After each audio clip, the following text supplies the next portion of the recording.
habits that created my $1 million mindset. And when you wake up, say out loud what you're grateful for. I always say, God, thank you for giving me another day. Thank you for allowing me to live here. Immediately put out in the universe what you're grateful for. Go get your caffeine, whatever it is, coffee, tea, energy drink, energy. Now you're grateful, the caffeine's going, feel incredible. Exercise, get your cardio. We're looking to get energy in your body, but more importantly, we're looking to get your endorphins going. And ask yourself these 2 questions. Number 1, how can this benefit my personal life? And number 2, how can this benefit my business life? Think about it. Get in tune to it. Celebrate and fix. You got to celebrate what you're doing great, and you got to write down, and you got to really make sure you're not lying to yourself on what you need to fix. Hey, welcome to the Digital Entrepreneur Podcast with Anthony Powell. And for those of you that are coming back, welcome back.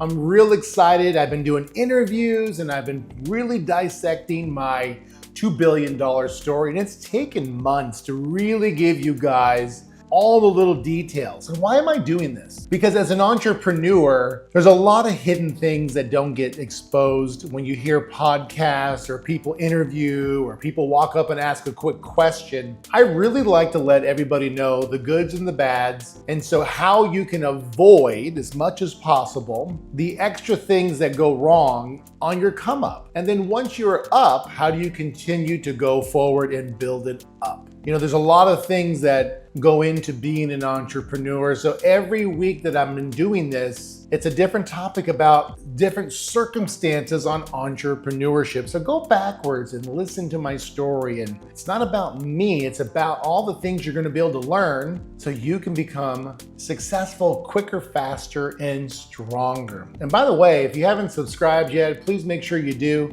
I appreciate it. It helps the algorithm so I can get out to more people and help as many people as possible. Please give me a like and a comment. I like to hear how much we've been able to impact you as an entrepreneur or a business person, really. Because maybe you're not an entrepreneur, but you're an executive or someone that has a lot of responsibility, and this stuff helps you. All right, let's get started. Today's topic, write it down, my top 10 habits that created my $1 million mindset. Now, these things here, I've kind of sprinkled them through my last podcasts. And so you'll hear some things that may be a little bit familiar, but let's write it down so you can get everything possible. Now, who gave me most of this? Who gave me most of this was Jim Rohn.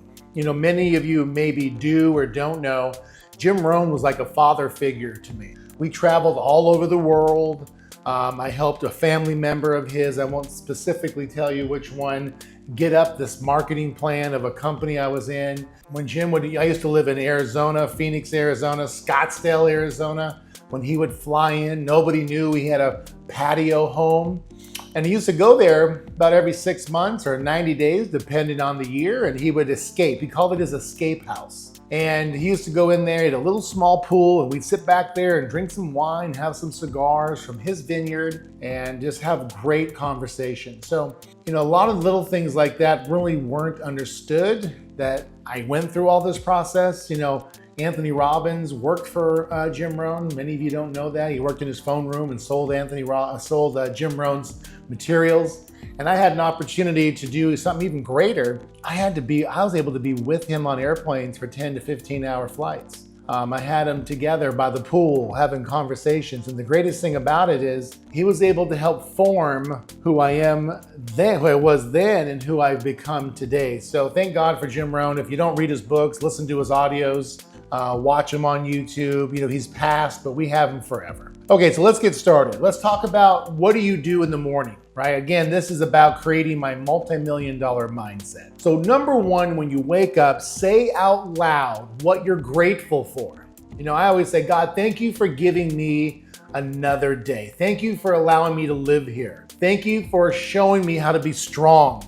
Thank you for making me not be a quitter.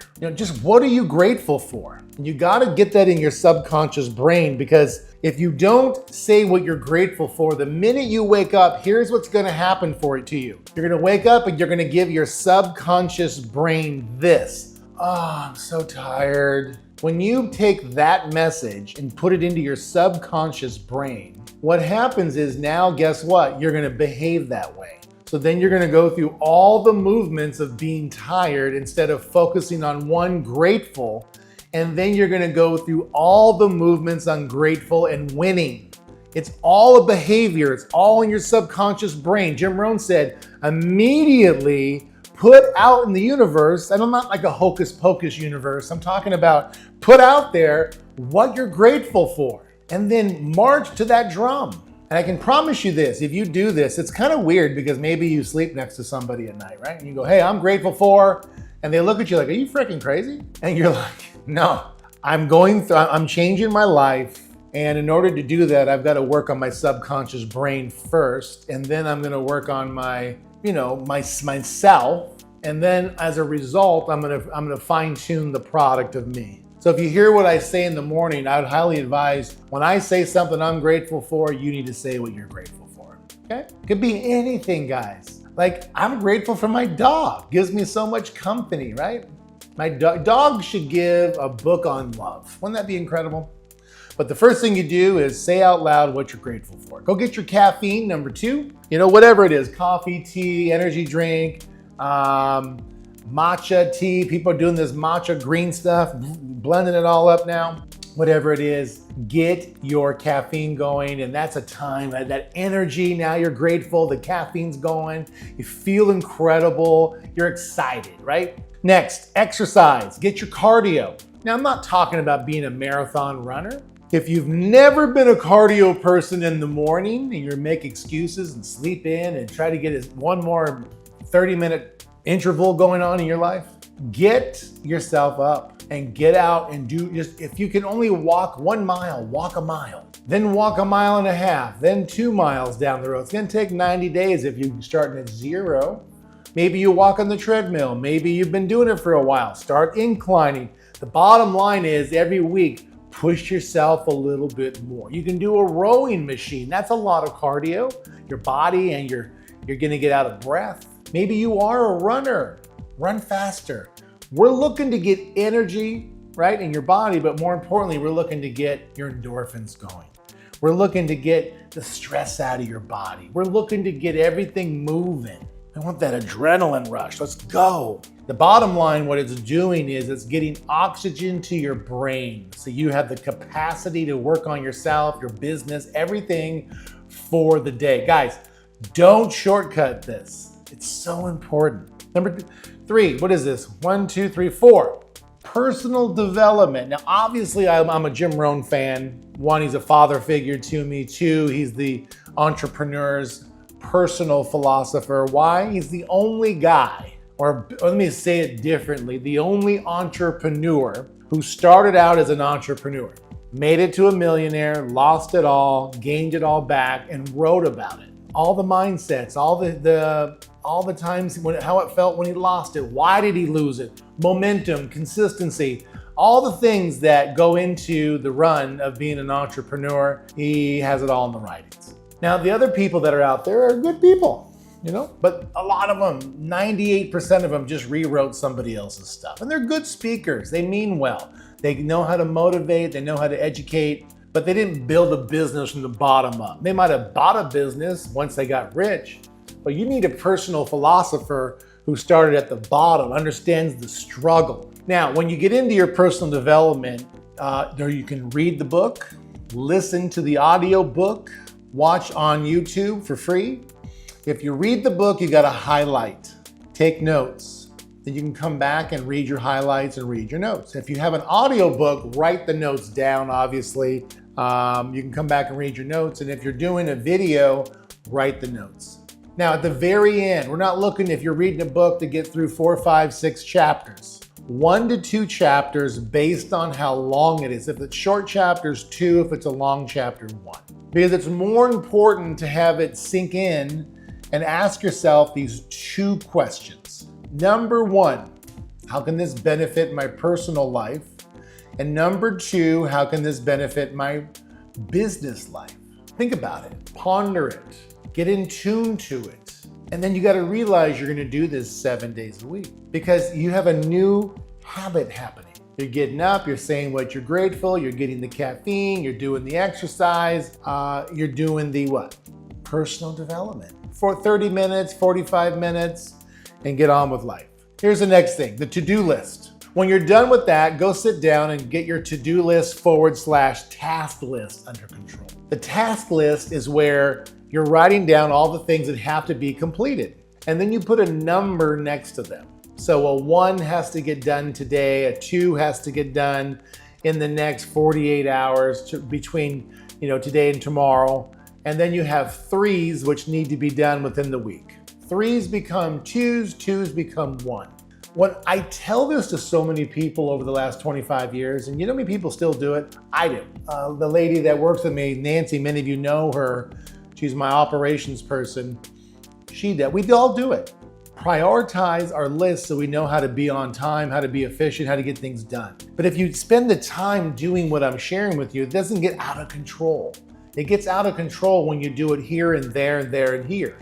You gotta run a business, you gotta run your life on a schedule, but you gotta have your priorities under control and 1, 2, 3 them so you know how to get things done. Otherwise, you're gonna try to take it all on. It's gonna get overwhelming. Before you know it, it's like, it just gets out of hand. You start feeling like shit. And you don't wanna be that person that feels like, SHIT all the time. Because you start wearing that. It's like a club, it beats you to death. I've been there.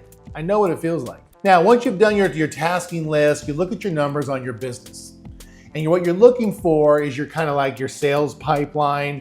How many appointments do we have in the pipeline? How many have been confirmed? How many have not been confirmed? And I see so many businesses make this mistake. They don't have any clue what's confirmed and what's not confirmed. And the thing is, if you don't know these simple things here, and you don't spend the time making sure your setters, if you have setters or confirming appointments, if you're the setter and the closer and the business operator, listen, you've got to have a schedule when you call through your leads to get appointments confirmed. Are you up or down when it comes to how many leads per day, per week, and per month you're at? If you're not, you need to write it down. You need to spend some time going through advertising your business. You got to live or die, guys. Now, if you're in a business where it doesn't require a ton of advertising, guess what you're gonna have to do?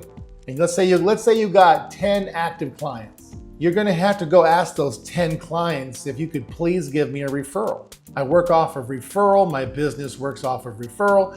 You gotta get good at networking. Maybe you say, listen, if you give me 3 clients, I'll give you 20% off your next filming or whatever you're doing. Maybe you're a card shop, or maybe you're a car wash, or maybe whatever it is. Incentivize people to give you clients. I go to this clinic over here to get Botox and all that good stuff. You gotta stay looking good. The bottom line, it's not funny anymore. It's just what it is now. One guy referred me to this gentleman. Now the guy's done thousands of dollars in business, probably done $20,000 off of me so far in 9 months, and this off of one referral. Number 1, overserve your clients. Do more than what they expect. This is powerful stuff that's not taught in business anymore. Overserve your clients. Do more than what they're paying you for. Then ask for referrals, because they know if you take care of them and make things simple and make things easy for them, they know that their center of influence is going to have the same situation go on. Then if you do that, before you know it, it's going to be out of control. And one thing I've always done when I was by myself and I was the sales guy, the appointment person, sweeping the floor, the whole deal, I would always call my clients. I remember when I was in high school, I used to make $100,000 a year in high school washing cars and detailing cars. And I would always leave a note in every car and say, thank you for giving me the opportunity to wash your car. Who do you know I can help as well too? I'll give you X number of dollars off per wash next time, per person. And then I would call them and say, were you satisfied with your wash? Were you satisfied with your detailing? Yes, great. Thank you so much for giving me the opportunity. I look forward to seeing you next week. Overserve, guys. That's the missing thing. People will go back to restaurants with shitty food and good service. They will not go back to a restaurant with good food and bad service. It's all about service, okay? So just remember that. That's one of the biggest downfalls I see in business today. Are you up and down in your sales volume? Are you up and down in your leads? figure it out. Network. Who do you know? The question is, who do you know? Network. Focus on what type of advertising you have going on and do you need to increase it. That could be, maybe you're a local business and you need to get better at your Google Maps. I know many people, they just forget, oh, I forgot to put my company on Google Maps. You know, someone's searching for whatever your business type is and boom, you pop up on Google Maps. I mean, you've got to get your business set up, right? Maybe you're on the Google search for studios or cleaners or whatever, movers or whatever. And the one thing you got to remember, you got to get the software. If you're going to do PPC on Google, there's software where your competitors can't click on it multiple times. Because one of the dirty tricks with pay-per-click is your competitor wants to make you have to get cost out of the market. Your competitor will sit there and click the link over and over and over and over and over again. And there's software out there that catches that so that it only lets them click once, okay? I'm not gonna get into that too much, but it's a dirty trick out there that competitors will click on your links on Google and cost out your, maybe it costs you $10 or $50 to get one client, and they'll sit there and click on the link and it drives it up to $500 for a client.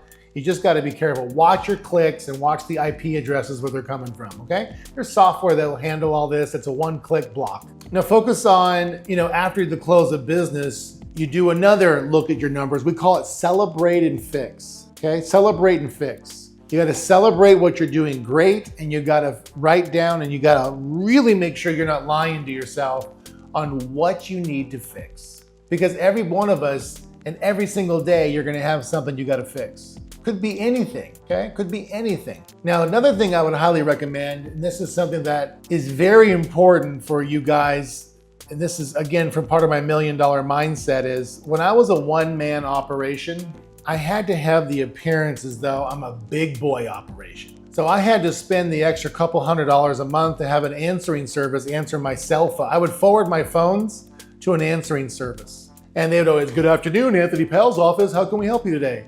And they were connected to my calendar. And when they would always email me and text message me any messages. It was a game changer. And they answer 365 days, 7 days a week. And now with AI, you don't even need that anymore. You can get an AI answering service. They can run your schedule, cancel appointments, increase appointments, call back, confirm appointments. It's a game changer. Because if you have a business and people call and it goes, it's some stupid voicemail or some hello, I mean, come on. Like today I called, I'm getting my Rolls Royce towed up somewhere. I called this flatbed because I don't want to drive it there. I want to flatbed it there. The guy goes, hello? I go, I almost hung up. I'm like, that is so unprofessional. He goes, I go, is this such and such towing company? He goes, yes, it is. And I said, my friend, why don't you identify yourself? Oh, I'm sorry. Let me explain something to you guys. There is no room for sorry, not in business. Maybe to your girlfriend or boyfriend or your cat or dog, you can't say sorry in business. You gotta be on your freaking game at all times. Someone calls your business, good afternoon, Jack's Cleaners, how can we help you? Gotta have your game on, guys, all right? So these are the $1 million things. Let me just run through it real quick. Wake up, say what you're grateful for. Get the caffeine, exercise, get the cardio, oxygen to your brain. Personal development, how can this benefit my personal life, my business life, my to-do list, put 1s, 2s, and 3s next to it. Look at your numbers on your business, look at your pipeline, how many appointments, how many are confirmed, how many are not confirmed. I'm talking fast now, keep up. Your notes should be outlined, so this is just fillers. Are you up or down in sales volume? If you're up, how much? If you're down, by how much? So you know how to adjust. If you're down, how much volume per day do you need to make up to get back on track? Very important. Focus on what type of advertising you have going on and do you need to increase it? I remember, and then lastly, after closing the business, look at your numbers again, celebrate and fix. This is what you do every day. If you're not dialed in at this level, it's just gonna be a hobby for you. I hate to break it to you, but it's time to get your big boy and big girl panties on, learn how to run a business, learn how to make adjustments, learn the fundamentals of front end and back end of running a business. And over time, your skill sets will show up. It's okay to make mistakes, guys. We all do. But it's irresponsible to make big ones now. You can go watch a YouTube channel on X, Y, and Z. You can run, how do I set up my back-end database? How do I set up my reporting? You can do all this and learn all this stuff, but you couldn't do it 20 years ago. There's no excuse for it now not to have the education, the mindset, the understandings, unless you're just lazy. And that's not what you guys are, right? I don't think so. Not if you're watching Anthony Powell. You guys are dynamic, unbelievable. You want to be fine-tuned.